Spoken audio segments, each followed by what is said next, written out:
Bets Live. Thank you so much.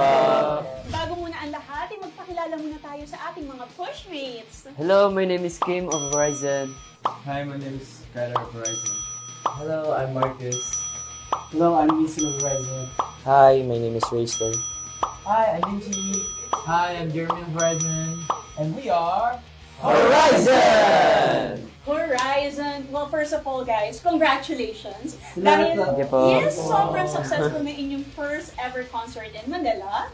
Yeah. So, how was the experience? It was such a great experience, especially kasi we haven't been here after a long time, so marami kaming na-miss and marami kaming ginagawa for a long time, and being able to hold a concert after just like being here is super nice and super grateful for our anchors for being there in the first place. And of course, Araneta yun. And pinaka-dream talaga namin yun since nung nag-train pa kami. Yung talaga ini-imagine namin na big stage, parang kung sila na, Araneta! And pinagawa namin. Kaya, dream come true. Dream come true! Wow! Nako, sana naman masundan pa ito kasi Yes! syempre, the fans are all waiting for your next move, yung mga susunod nyo pang ilalabas. And then now, magkakaroon tayo ng little segment called Never Been Told Confessions by Horizon. Who wants to begin? Winston. Yung serious po is nung nandun na po kami sa Korea, honestly, ano po, nawala po yung passion ko sa yung hard work ko sa lahat ng ginagawa ko, lahat ng trainings namin. Parang like almost 2 weeks po ata siya nawala po. Siguro dahil nabago din po yung environment, kaya nagkaganon din po. Pero nag-come up naman po yun. Nag-light up din naman po na bumalik din naman po yung passion ko dahil inisip ko yung paano na lang yung mga boto na binigay ng tao sa akin para manalo ako, tapos ganito lang yung gagawin ko. Inisip ko yung mga tao na binuhos yung time nila, effort for me, tapos dahil dun mas bumalik yung passion ko and mas nag-work yung tao. Nice! Ngayon, you're all good. Yes po. Thank you so much, Winston. Salamat Who po. wants to be next? Rayston. Akala mo ba ang pattern natin kanina pa ganon? Okay, ako na lang. Okay. Kasi kaming dalawa talaga ni Jiro since we're still young. Super na-miss namin yung mami namin, yung papa namin. So, meron sigurong like times na minsan napapaiyak na lang talaga ako kasi it's like my first time like being away from my like family completely, and like I'm in a different country, ganun. So, there was a lot of adjusting to do.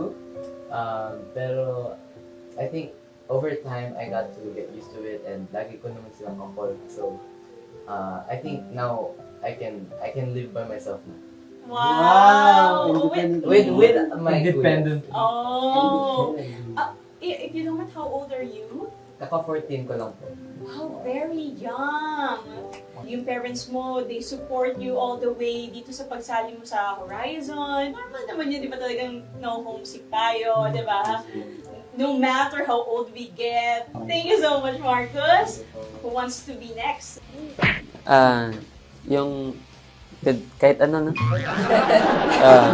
Yung time nung nasa Mexico kami, like, di po ako nag-dinner kasi nag-diet po ako nun. Oh! For example, di kami kakain, magpapaalam muna kami na hindi kami kakain. Kasi nung breakfast po, 5 planganeta na po yung nakain ko. Opo, kasi buffet every morning eh. So, ayun. Kaya binawi ko na lang sa breakfast po. Ayun. Kaya hindi na po ako nag-dinner. Seryoso Diba? Seryoso? Pero pag gano'n ba, kunyari nag-skip ka ng meal, does it affect your training? Pag di ako kumain, parang parang nagkaroon pa ako ng energy pag training. Wow! Pero kapag busog ako, parang inaantok ako, walang gana. Next? Okay, go ahead. Nung debut stage po namin, hindi po talaga feeling well yung boses ko. Mm. Kasi super intense po nung vocal training namin the day before. So, yung boss ko po nun very malat and parang super sore. Mm.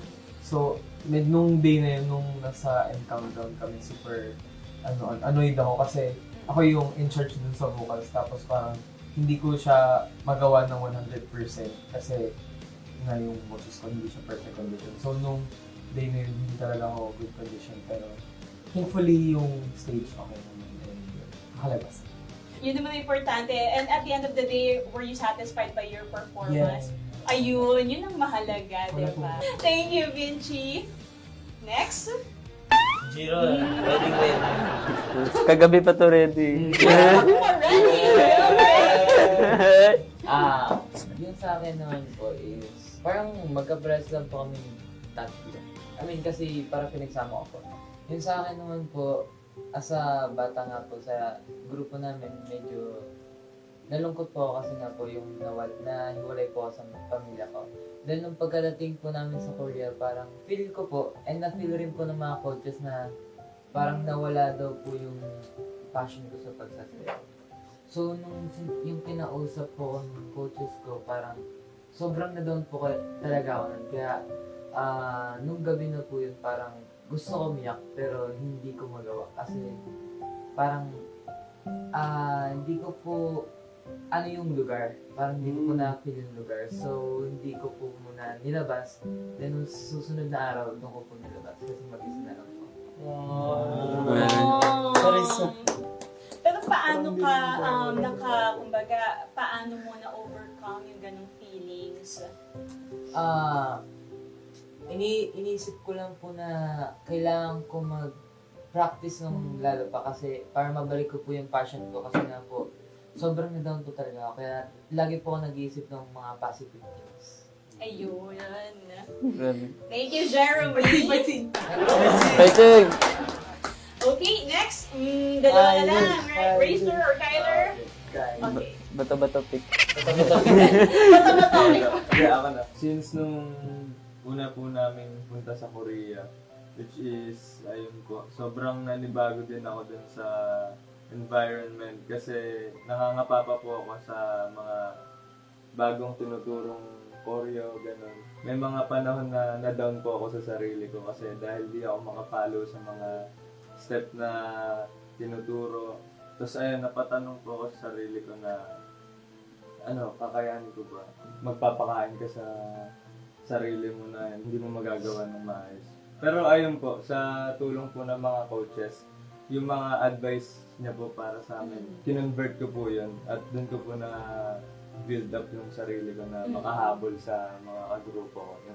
And very admirable din yung mga pinagdaanan nyo, no? It must be so tough, di ba, to be away from your families. Ayun pa, you have to train, you have to give your best all the time. Siyempre, nangyayari naman talaga yan. You have to look for areas for improvement, right? Look at you now! Nag-araneta kayo, di ba? Yeah! That's so. So talagang, kumbaga, these are the fruit of your hard-earned labor, di ba? Yes. And finally, parang pressure Ako talaga, na-stress talaga ako sa Korea as in super. Tapos, kasi nabigla ako sa mga pangyayari. Ayun, kulang sa tulog, ganun. Tapos sa mga training sa pag magla-learn ng Korean na hindi ka maka-learn ng mabilis. Ang pinaka na-stress talaga ako nung yung pinamalala, nagka-eating disorder ako sa Korea. Sobrang na-stress ako kasi ba't ganun, ang konti na talaga nung kinakain ko. Tapos parang di nababawasan yung timbang ko. Tapos parang one time gabi, nag-binge po ako ng malala. Tapos iniyak ko na lang po. No! Tapos hindi, ewan ko po. Sobrang na-stress po talaga ako. Tapos ngayon, wala naman na, hindi ko naman po na-feel ko naman po na kumain ulit. Yeah! Kaya food is life. Ngayon, wala ka ng problema about that. Wala naman na po, parang nakain ko na po ng maayos yung pagkain di tulad dati na parang pinipili ko kung ano yung kakainin ko. Pero ngayon po, parang iniiwasan ko na lang kumakain ng madami. Sakto na. Thank you so much, Rayster, for sharing that story. Na talagang makikita mo yung dedication di ba? Nung tao sa kanyang craft to go through all that. Ayun, thank you so much, guys, for sharing your never been told, never been heard confession. So with us, mag-share naman kayo ng inyong fun trivias. Ako na muna. Ay! Ano po, una naming punta sa Korea din. Kasi yung kumain tayong lahat. Kasi marami pong mga pagkain, iba't ibang pagkain na nakahain sa lamesa. Tapos, si Winston po, yung jajam yun na yun, parang dapat titikim lang ako. Pero kinuha ko po sa kanya, tapos buo ko po kinain. So in short, yung pagkain niya, ikaw ang kumain. Ako po. Ako po. Ako? So, nung time po na yun, yung 5 years po namin, nasa Mexico po, and kami dalawa ni Giro, may shooting po kami doon. Tapos, biglang nakita po namin si Aling Mirna, biglang tumatakbo po siya. And nag-hello po siya sa amin. Super nakakatawa kasi parang shock na shock siya. Tapos kami dalawa yung shock din kami kasi biglang, wala si Aling Mirna.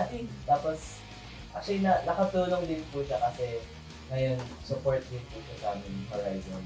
Which super happy po kami na nakita po namin sa that day. Nagulat na ako kasi nakita ko na nagtitrending kayo. Ayun, with the rain. So, ako naman po, katulad lang po kay Marcos, nasa Mexico rin po yung limang members. And kami lang po natira ni Marcos. And then that time, parang medyo late na po ata yun. Tapos, parang sobrang bored po kami ni Marcos doon sa dorm namin. Nagbalak po kami lumabas, pero parang hindi pa po kami sure kung ilalabas talaga. Kasi natatakot po kami lumabas kasi nga po yung parang malapit po dun sa may dorm namin. So, sobrang dilim po talaga. So, parang nagano po kami, parang nagtatalo, lalabas ba tayo o hindi? Lalabas ba tayo? Tapos hanggang sa nauwi na lang sa, natulog na lang po kami. Alright, sino naman next? No, yung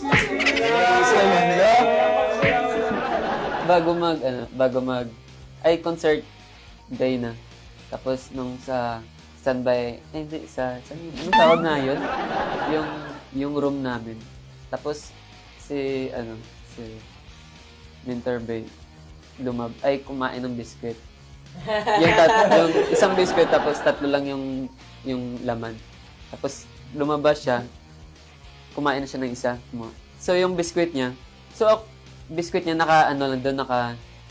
nakalaga lang doon. So ako, hindi ko kakainin yung biscuit na buo talaga.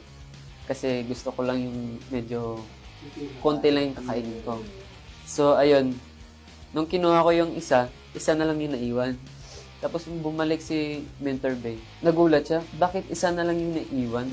Isa pa lang yung nakuha ko. Tapos tinanong niya sila manager niya, sila ni John din. Sabi niya, ikaw ba yung kumain ng biscuit? Sabi niya, hindi. Tapos tinanong kami isa-isa. Ang tagal, parang 10 minuto siya nagtatanong doon, wala umaano. So sobrang tagal talaga. Tapos nung wala talaga umamin, nakita na ako ni Seljang din. Tapos sabi niya, si Kim yung kumain Tapos ayun, doon na lang po ako umamin kapag meron taong nakakita sa akin. Kasi ako talaga, hindi talaga ako amin pag walang makakita sa akin.